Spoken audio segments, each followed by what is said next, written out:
Assalamualaikum warahmatullahi wabarakatuh. Perkenalkan, nama saya Anissa Musdalifah dengan NIM 244201405.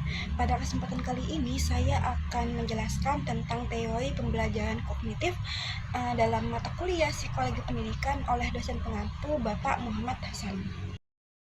Pertama adalah teori pembelajaran kognitif. Teori pembelajaran kognitif ini adalah teori yang menjelaskan bahwasanya belajar itu terjadi karena adanya proses mental di dalam diri seseorang. Proses mental itu meliputi tentang mengingat, memahami, memecahkan masalah, dan juga mengambil keputusan.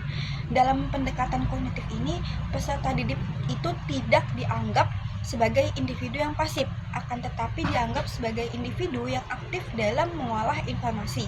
Artinya, ketika seseorang belajar, ia itu tidak hanya menerima informasi begitu saja, akan tetapi dia juga memproses, menafsirkan, dan juga menghubungkan informasi tersebut dengan pengetahuan yang sudah dimiliki sebelumnya.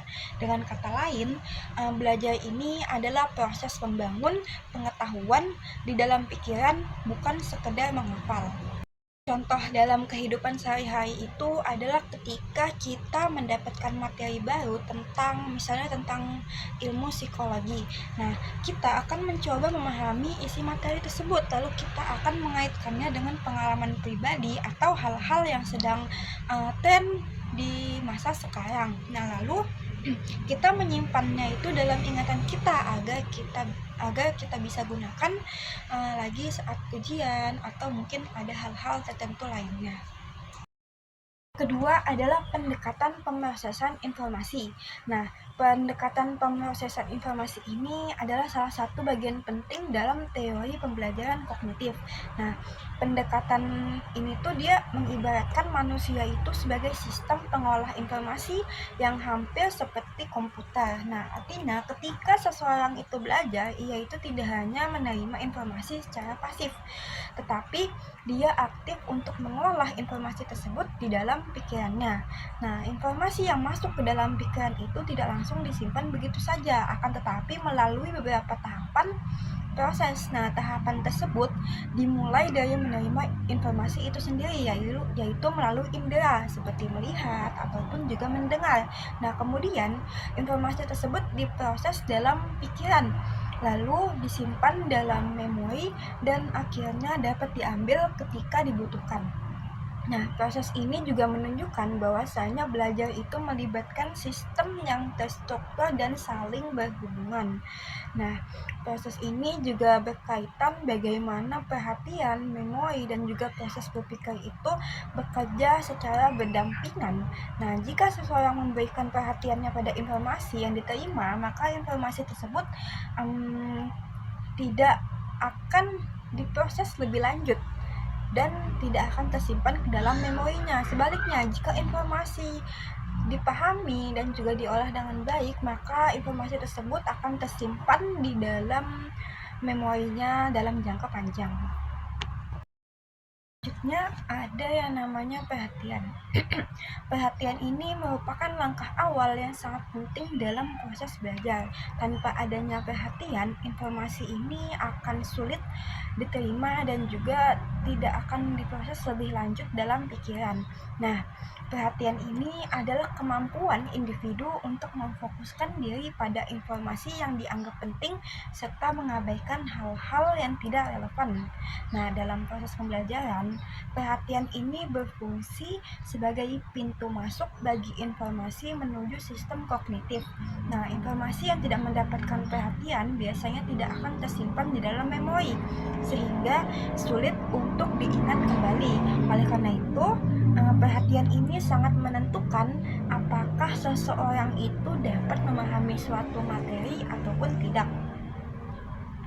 Selain itu juga perhatian ini berkaitan dengan keterbatasan kapasitas pikiran manusia. Seseorang itu tidak dapat memperhatikan semua hal sekaligus, sehingga harus memilih informasi mana yang harus difokuskan lebih utama. Nah, jika perhatian itu terpecah, misalnya karena gangguan lingkungan atau kurangnya minat kita, maka proses belajar itu pun menjadi kurang efektif dan juga informasi itu mudah dilupakan. Selanjutnya ada memori. Memori ini adalah tempat penyimpanan informasi dalam pikiran dan juga memiliki peran yang sangat penting dalam proses belajar. Dalam teori pembelajaran kognitif, memori ini tidak hanya berfungsi untuk menyimpan informasi, tetapi dia juga membantu individu dalam memahami, mengolah, dan juga menggunakan kembali informasi tersebut ketika dibutuhkan. Memori ini memiliki 3 proses utama, yaitu encoding, yaitu mengubah informasi menjadi bentuk yang dapat dipahami dan juga disimpan. Yang kedua ada storage, yaitu menyimpan informasi di dalam pikiran kita. Dan yang terakhir itu ada retrieval, yaitu mengambil kembali informasi yang telah disimpan. Nah, ketiga proses ini saling berhubungan dan juga menentukan keberhasilan seseorang dalam mengingat suatu informasi. Nah, selain itu juga informasi ini terbagi menjadi beberapa jenis, yaitu ada memori jangka pendek dan juga memori jangka panjang. Memori jangka pendek ini dia memiliki kapasitas terbatas dan hanya menyimpan informasi dalam waktu dekat. Sedangkan memori jangka panjang memiliki kapasitas yang lebih panjang atau permanen. Nah, jadi informasi itu dapat berpindah dari memori jangka pendek ke memori jangka panjang jika sering diulang atau dipahami dengan baik. Nah, memori ini juga sangat dipengaruhi oleh cara seseorang mengolah informasi. Informasi yang dipahami dihubungkan dengan pengetahuan sebelumnya dan juga sering diulang akan lebih mudah tersimpan dalam memori jangka panjang. Sebaliknya, ketika informasi yang tidak dipahami atau jarang digunakan akan lebih mudah dilupakan. Selanjutnya ada metakognisi. Metakognisi ini adalah kemampuan untuk berpikir tentang proses berpikir itu sendiri. Nah, dalam teori pembelajaran kognitif, metakognisi ini sangat penting karena membantu siswa dalam memahami dan juga mengontrol cara belajarnya. Dengan metakognisi, seseorang itu tidak hanya belajar, tetapi dia juga menyadari bagaimana proses dia itu belajar. Nah, jadi metakognisi ini mencakup kesadaran tentang apa yang sudah diketahui dan apa yang belum diketahui dalam proses belajar. Nah, selain itu, metakognisi ini juga melibatkan kemampuan untuk merencanakan strategi belajar, memantau proses belajar, dan juga mengevaluasi hasil belajar yang telah dilakukan. Melalui metakognisi, siswa itu dapat belajar dengan lebih terarah dan juga mandiri.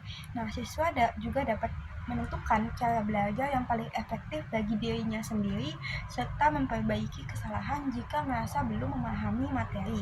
Nah, hal ini membuat proses belajar menjadi lebih efektif karena siswa ini terlibat secara aktif dalam mengatur pembelajarannya sendiri.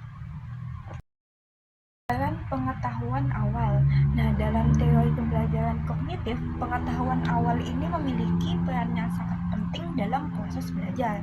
Pengetahuan awal adalah informasi atau pengalaman yang sudah dimiliki seseorang sebelum mempelajari hal yang baru. Nah, informasi baru ini akan lebih mudah dipahami jika dihubungkan atau dikaitkan dengan pengetahuan yang sudah ada sebelumnya.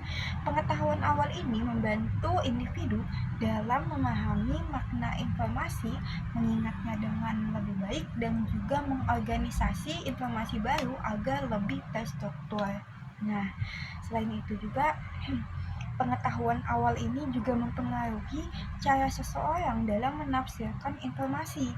Jika seseorang itu memiliki dasar pengetahuan yang kuat, maka ia akan lebih mudah memahami materi yang lebih kompleks. Nah, sebaliknya, jika pengetahuan yang awalnya itu terbatas, maka proses belajar juga akan menjadi lebih sulit. Nah,